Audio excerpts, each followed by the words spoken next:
फाल्गुन की पूर्णिमा का दिन था। गांव में होली की तैयारियां जोरों पर थीं। घर घर में पकवान बन रहे थे, रंगों की खरीदारी चल रही थी और बच्चों की टोली गलियों में अबीर गुलाल उड़ाती फिर रही थी। चारों ओर खुशियों का माहौल था। बड़े बुजुर्ग भी इस त्योहार के रंग में डूबे थे। लेकिन इन सब के बीच गांव के कुछ बुजुर्गों के चेहरों पर एक हल्की चिंता की झलक साफ दिखाई दे रही थी। वजह थी हर साल होली दहन के बाद होने वाली अजीब घटनाएं। गांव के कई लोगों ने देखा था कि होली की आग बुझने के बाद भी उसकी लपटें देर तक खुद ब खुद उठती रहती थीं, जैसे किसी अदृश्य शक्ति की वजह से वह आग भड़क रही हो। बुजुर्ग कहते थे, यह होलिका की अधूरी इच्छाओं और अहंकार की आग है जो आज भी शांत नहीं हो रही। यह बात धीरे धीरे गांव में फैलने लगी। बच्चे भी इन कहानियों को सुनकर डरने लगे। लोग मानने लगे कि होलिका की आत्मा अब भी भटक रही है। लेकिन किसी ने कभी इस बात पर गहराई से ध्यान नहीं दिया, क्योंकि होली का उत्साह सब डर पर भारी पड़ता था।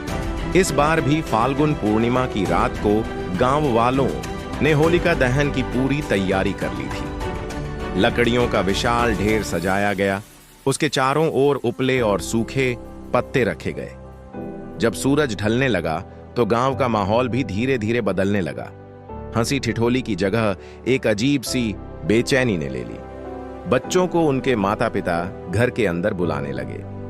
बुजुर्गों की आंखों में चिंता की लकीरें और गहरी हो गईं। जैसे ही होली दहन की घड़ी आई, गांव के सभी लोग आग के चारों ओर इकट्ठा हो गए।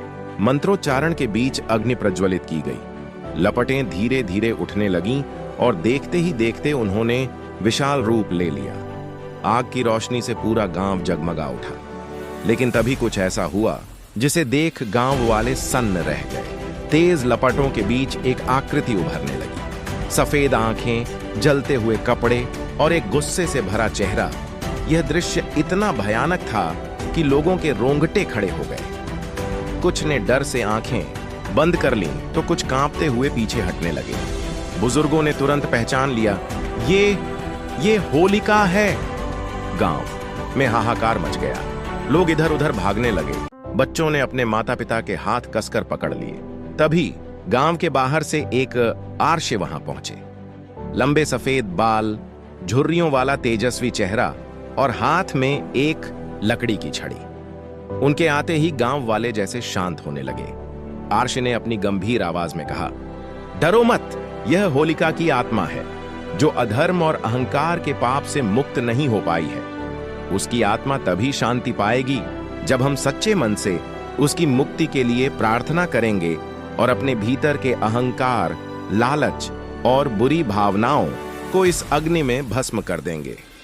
आर्ष की बातों ने गांव वालों को नई उम्मीद दी। सभी ने मिलकर भगवान विष्णु का स्मरण किया और होलिका की आत्मा के लिए शांति की प्रार्थना करने लगे।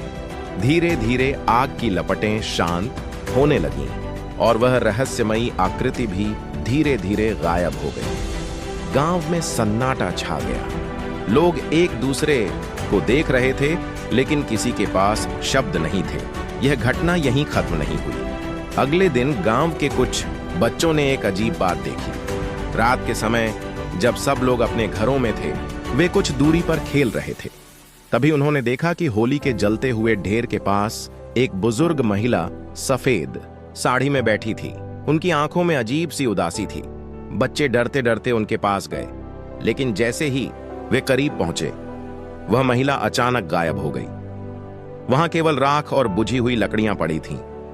बच्चे घबराकर भागते हुए घर पहुंचे और यह बात अपने माता पिता को बताई। अगली सुबह जब यह बात आर्ष तक पहुंची तो उन्होंने कहा, यह संकेत है कि होलिका की आत्मा अभी पूरी तरह मुक्त नहीं हुई है। उसकी मुक्ति तभी संभव है जब हम अपने अहंकार, लालच और बुरी प्रवृत्तियों को त्याग दें। जब तक मनुष्य के भीतर अधर्म जीवित रहेगा, होलिका की आत्मा भटकती रहेगी। गांव वालों ने आर्ष की बात को गंभीरता से लिया। उन्होंने निर्णय लिया कि हर साल होली दहन के समय वे सिर्फ लकड़ियां और उपले नहीं जलाएं, वे अपने भीतर की बुराई, घमंड और नफरत को भी उस अग्नि को समर्पित करेंगे। तब से हर साल होली दहन के समय गांव वाले अपने भीतर की बुरी आदतों को छोड़ने का संकल्प लेते हैं। वे मानते हैं कि एक दिन होलिका की आत्मा को भी शांति मिलेगी और सच्चाई, प्रेम और भक्ति की विजय सदा कायम रहेगी। लेकिन कहते हैं, अगर आप होली दहन की रात को ध्यान से देखें तो कभी कभी आग की लपटों में एक परछाई अब भी नाचती हुई दिखती है, जैसे किसी को अब भी मुक्ति की तलाश है।